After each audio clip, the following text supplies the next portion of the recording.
Bismillahirrahmanirrahim. Alhamdulillahi rabbil alamin. Salatu wassalamu ala asyrafil anbiya'i wal mursalin. Nabiyina Muhammadin wa ala alihi wa sahbihi ajmain. Assalamualaikum warahmatullahi wabarakatuh. So inshallah alamul jinn wa syayatin. Sumunod na usapin nga al jinnu wal atbaqut ta'irah. Ang mga jinn daw at yung mga bagay na lumilipad na hindi may paliwanag.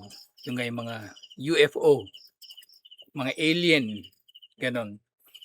Katulad hadith fi hadhil ayam anilat bakit ta'ira.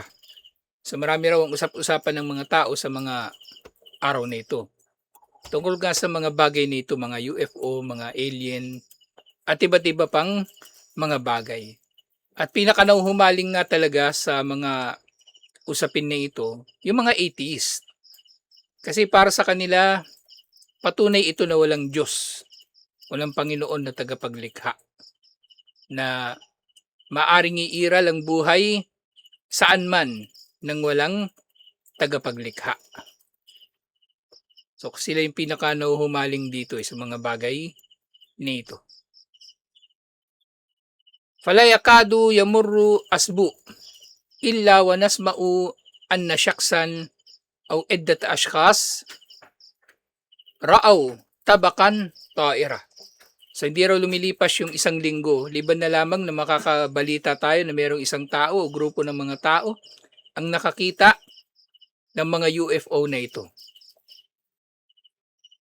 Ra'aw fil jawi muhallakan, na sila daw ay nakita sa lupa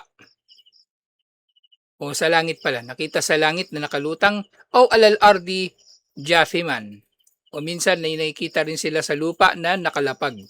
Aw ra'aw makhlukat mukhalafatun lisyakli al-insani takhruju minhu.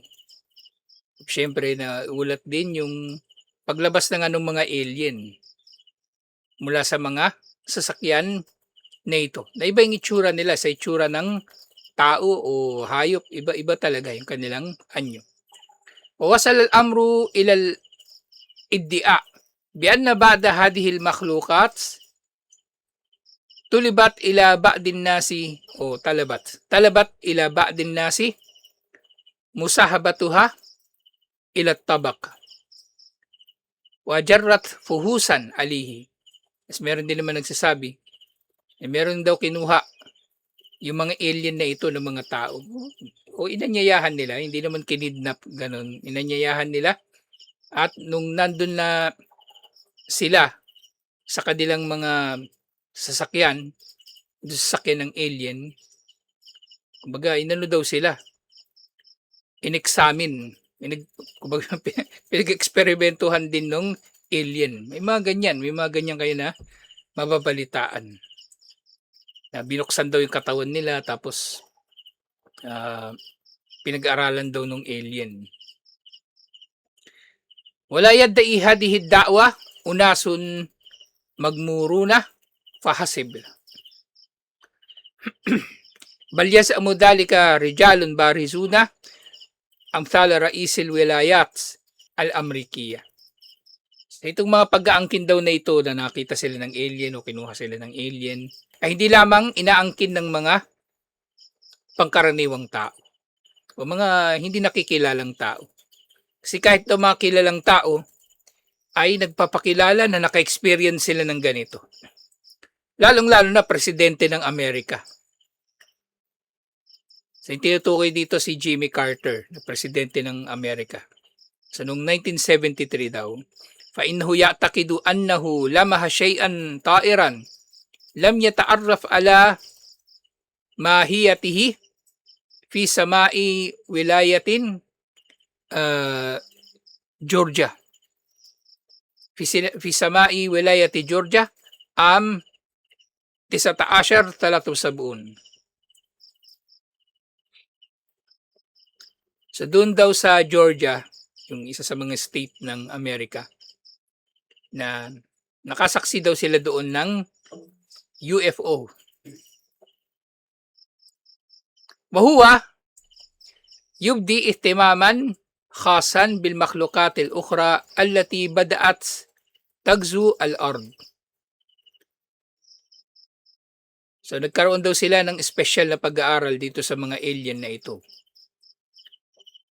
Sa kanilang paniniwala na sinasakop na raw ng mga alien ang mundo. Yung mga alien na ito sinasakop na nila ang mundo. So pinagbibintangan nila agad yung alien na nananakop sa mundo. Eh dito nga muli, yung kung ano yung ugali ng tao, yun yung binibintang niya sa iba. Yun ang yung projection. At pinakamapanganib sa mga projection, yung narcissistic projection. Yung ugali nila, yung binibintang nila palagi sa iba. Yan, sila yung magnanakaw, bibintang nila sa iba. Sila yung inggitero, ibibintang nila sa iba. Sila yung gumagawa ng mga pakana para siraan ng iba, bibintang nila sa iba. Uunahan ka pa. Uunahan ka pa. At gayon din, syempre, yung mga babubuti, may projection din sila eh. Kung yung mga masasama, tingin nila sa lahat masama din. Kaya kailangan nila unahan. Yung mabubuti, tingin nila sa iba, mabuti rin. Na kapag naging mabuti sila sa iba, magiging mabuti yung iba sa kanila. Kaya nabibiktima sila. Na isa itong katotohanan na psychological. Na sa bawat sarili ng tao, meron nga tayong tinatawag na shadow, yung bahagi nung katauhan natin na hindi masyadong naihahayag. Pero may impluensya sa ating paraan na mag-isip o magdesisyon. So sila pinagbibintangan, mahilig kasi sila manakop eh. Yung mga Amerikano, nakita sila ng alien. O pinagbibintangan nila yung mga alien na nananakop kagad dito sa lupa. Fakad amda ar-raisul amriki kama nasharat as-suhuf amsiyatun yunakishu ahadul ulama al-mu'taqidin bi anna al-insan laysa makhluqul wahid fil kawn. So itong kanilang mga pag-aaral, siyempre dulot din ng kanilang paniniwala o curiosity. Kaya nga itong presidente na ito, nagkaroon pa siya ng pakikipagtalakayan sa iba pang mga maalam na yung kanilang naging talakayan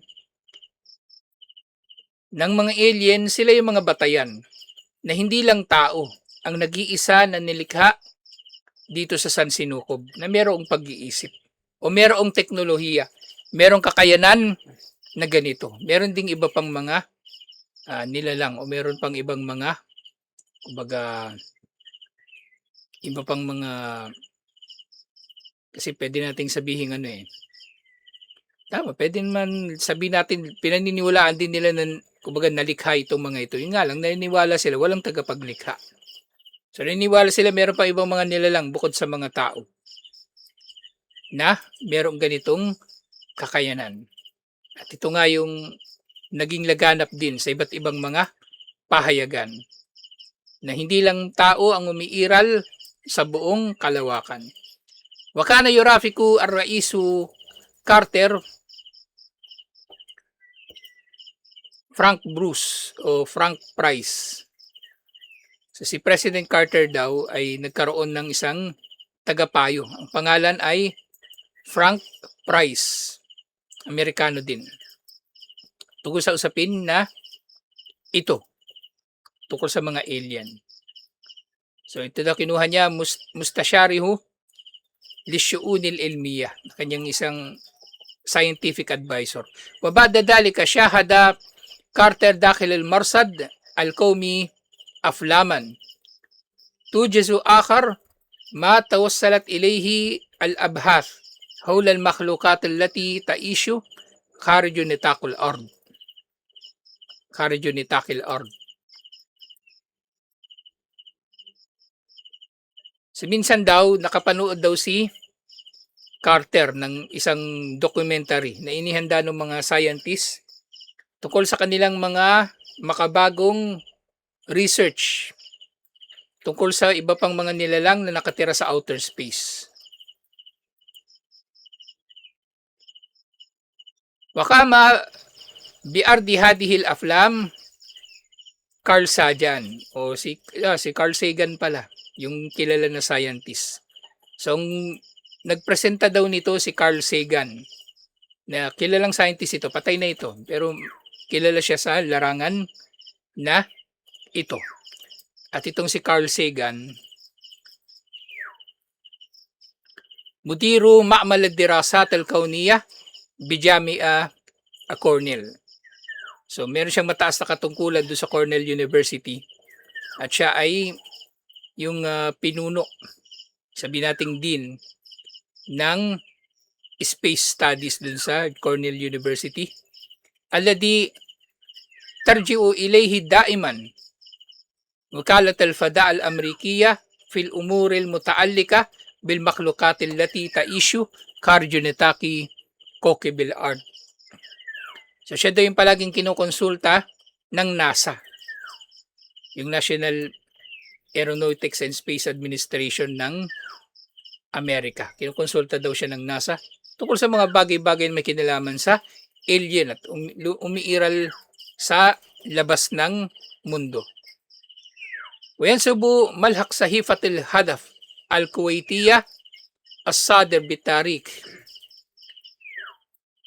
Marso 23 78 ila Raisi As-Sini Al-Asbaq. So sabi, meron daw magazine sa Kuwait na doon daw sa diary ni Mao Zedong, yung presidente dati ng China. Sila yung mga nagpalayas kina Chiang Kai-shek doon sa China. At sila Chiang Kai-shek, sila ni napunta ng Taiwan. Pagkatapos ito ng World War II. Kaya nahati yung China. Yung tunay na China na napunta ng Taiwan ay ito mga komunista na sumakop sa China. Kasi yung mga taga-Taiwan naman talaga yung, kumbaga, successor ng mga naunang mga emperador ng China. Ayan, nasakop sila ng mga komunista. Ito si Mao Zedong, yung kanilang pinuno. So sabi ni Mao Zedong, annahu kana yu'minu biwujudi makhlukatin gayrina fil kawakibil ukhra. So naniniwala daw siya na mayroon pang ibang mga nilikha liban pa sa mga tao sa iba pang mga planeta. Wa yadhkuru katibul maqal anna hawali 61% min ash-sha'bil amriki muqtani'un bidalik. At ayon daw sa survey, 61% daw ng mga Amerikano ay naniniwala na totoo nga yung mga alien. Natotoo yung mga alien.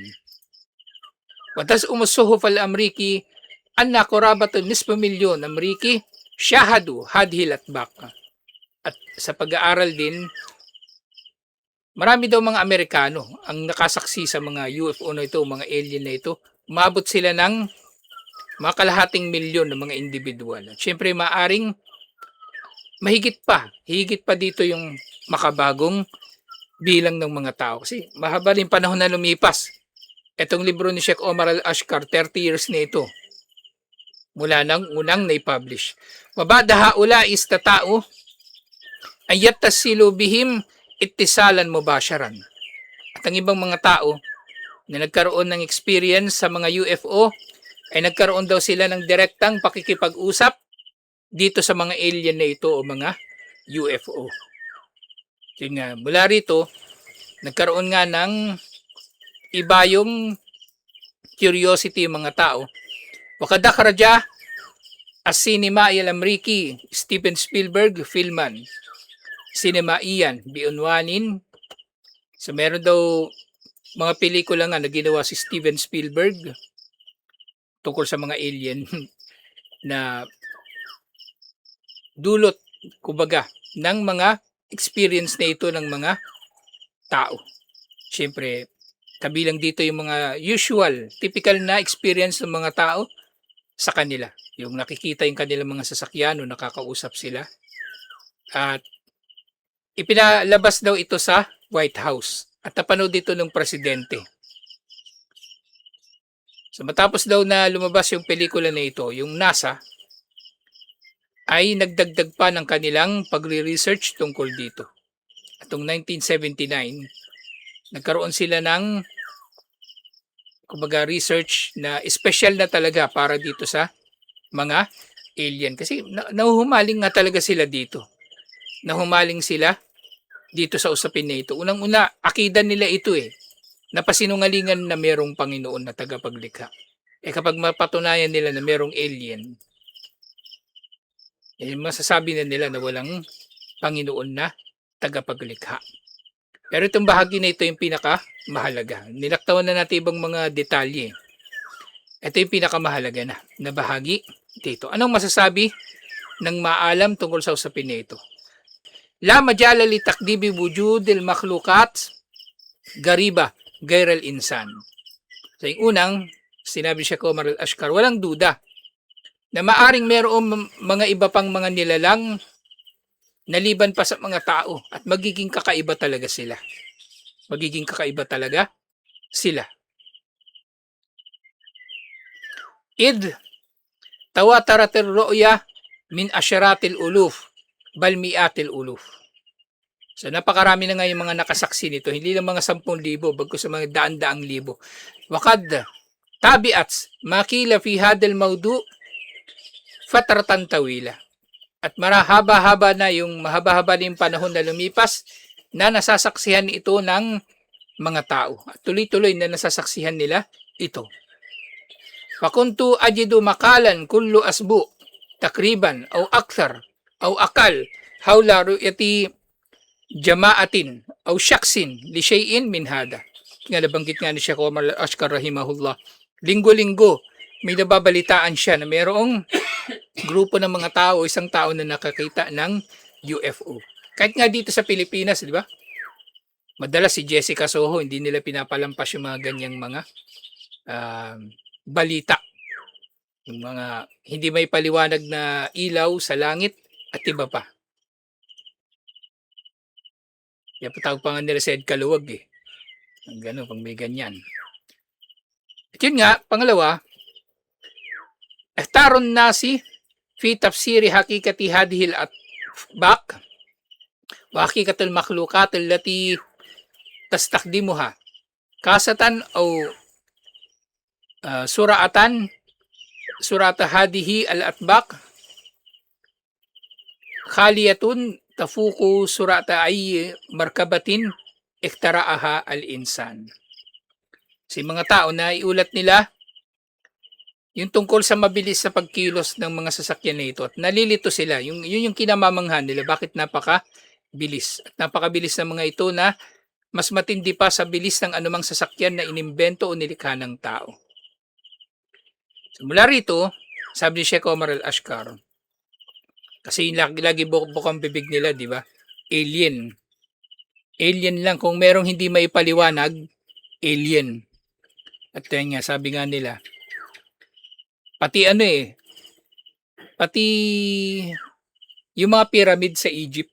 Kasi hanggang ngayon hindi nila may paliwanag yun paano naitayo yung mga pyramid sa Egypt. Napakataas. Tapos binubuo siya ng mga malalaking bato.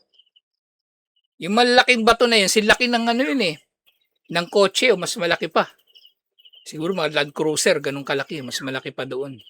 Ngayon, iniisip ng mga Amerikano, paano raw tayo yun, paano nila pagpatong-patong yan, bigat-bigat dun. Wala pang crane nung panahon na yun. Kaya sabi nila, malamang alien. Lahat ng hindi nila may paliwanag, alien. Sabi naman ng ibang tao, kahit talagang mga Amerikano, porke hindi Amerikano yung nagtayo, tapos maganda, sasabihin nyo, alien.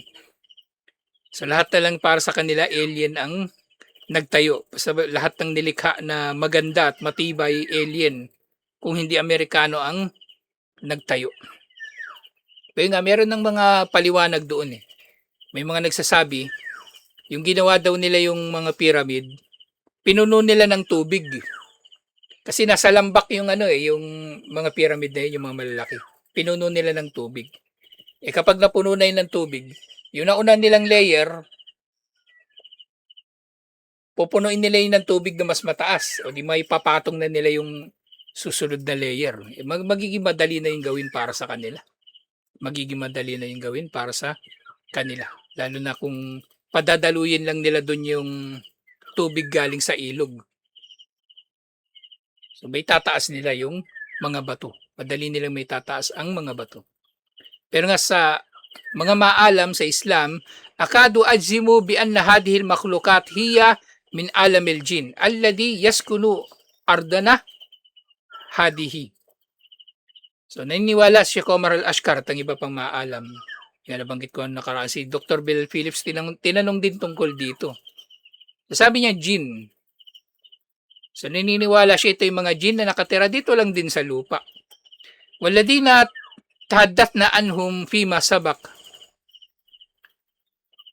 Wabayyanna ma ladayhim min kadarat wal imkanat tafuku kadrat al-bashar walaqad a'tu sura'atan tafuku sura'atas sawt waddu kama a'tu al-qudra ala at-tashakkul wa hum yastati'una an yatamathalu lil insani fi suwarin wa ashkalin mukhtalifa.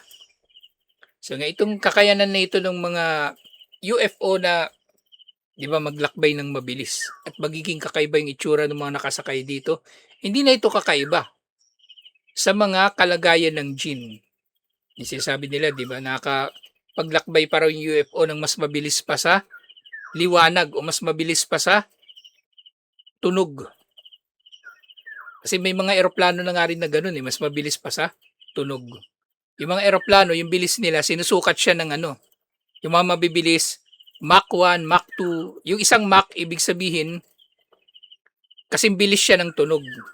Pag nagsalita yung tao, di ba? Kaya sumigaw yung tao. Kung gaano kabilis dumarating yung tunog. Kaya minsan, makita tayo, mapapansin natin yan sa sa mga malalayong bagay na may malakas na tunog. Di ba, paputok? Sa langit, malayo. Mauuna nating makita yung kislap bago yung putok. O kahit sa kidlat, mauna natin makita yung kidlat kaysa sa kulog. Kasi mas mabilis mag-travel yung liwanag kaysa sa tunog. Wala namang sasakyan na kasing bilis ng liwanag, pero yung kasing bilis ng tunog meron. So yun, merong mga doble ng bilis nun. Yung BrahMos, yung sinasabi ko sa inyong missile na binili ng Pilipinas sa India, ganun yun, hypersonic.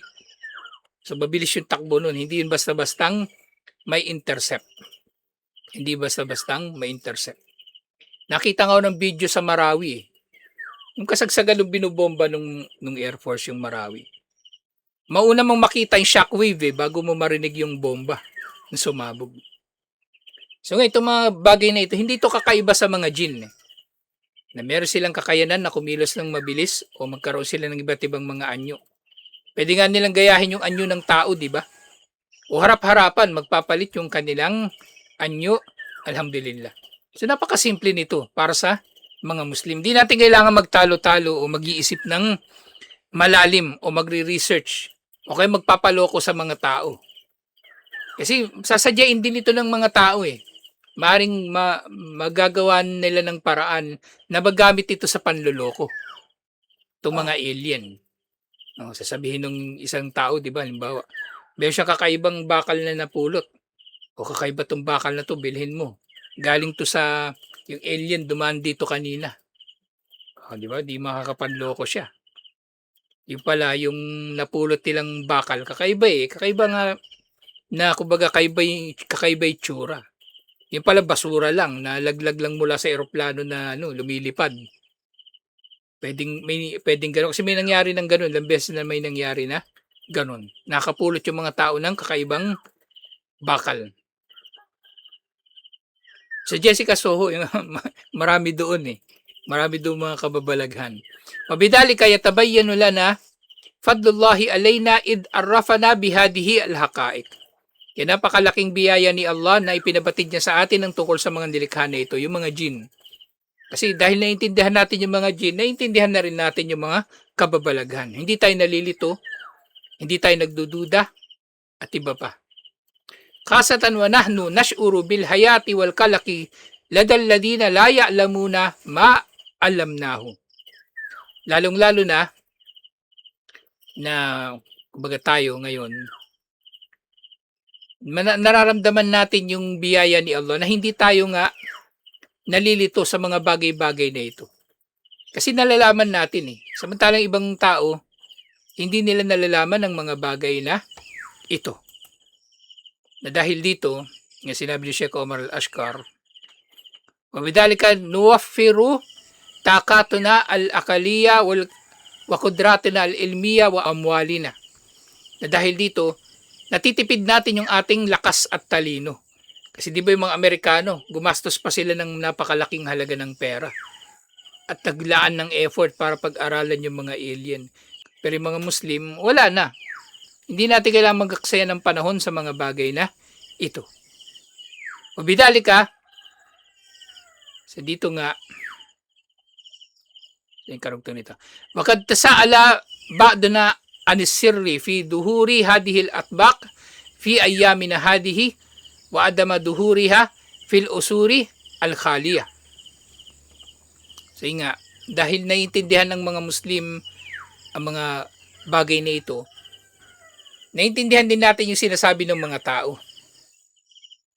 So bakit daw ngayon lang lumilitaw itong mga UFO na ito, pero hindi naman daw ito naobserbahan ng mga unang panahon. Kumbaga, mas madalas sila magpakita ngayon.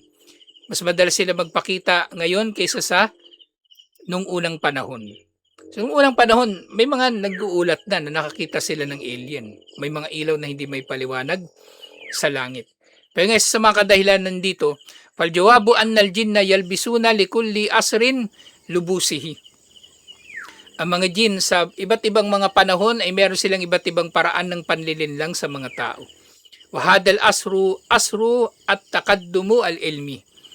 At ngayon ay panahon ng pag-abante, pag-usad ng teknolohiya. Walidhalika fa innahum yudilluna al-bashara bitarikatillati tuthiru intibahihim. Dahil dito yung mga satanas, yung mga demonyo, inililigaw nila ang mga tao sa ganitong mga bagay. Sa kung ano yung uso. Sa kung ano ang uso. Tama nga. Kasi nga, ang mga jin nagpapakita ng mga kababalaghan na kasing anyo ng kung ano yung uso sa mga tao. O uso sa mga tao noon yung pangkukulam. So sa ganong paraan, lumilitaw yung mga satanas o tumutulong yung mga satanas na mailigaw ang mga tao. Ngayon naman, teknolohiya yung kinahuhumalingan ng mga tao. O yun, yung mga jin naman, nagpapakita sila ng mga bagay-bagay na interesante sa mga tao. So dahil dito, yun nga, pinag-aaralan nila masyado yung mga alien. At actually dito palang inisip natin, di ba? Si Satanas, ang gusto ni Satanas mag-shirk yung mga tao. Di ba? Pero actually, nakakamit niya rin ito sa pamagitan ng mga alien. Kasi nga, kung mapagtibay nila na may alien, o lalo silang maniniwala, walang Panginoon na tagapaglikha. Unang-una. Pangalawa, yung oras ng tao, nagugugulin sana niya para pag-aralan yung katotohanan, di ba? Makilala si Allah. Wala na, ginugol niya na sa walang katuturang bagay. Paghahanap ng mga alien at iba't iba pang mga bagay. Kaya napakahalaga na naiintindihan natin ang bagay na ito. Alhamdulillah. So, ito yung wakas nung pagtalakay na ito tungkol sa mga alien. Alhamdulillah. At mainam na nabanggit na bandang huli mga satanas o mga demonyo ang nasa likod ng mga ito. Kasi nagpapatuloy ang kanilang digmaan laban sa mga tao. Kaya nga dito, yung sumunod na kabanata na matatalakay natin next week inshallah. Aslihatul mu'min fi harbihi ma'as syaitan.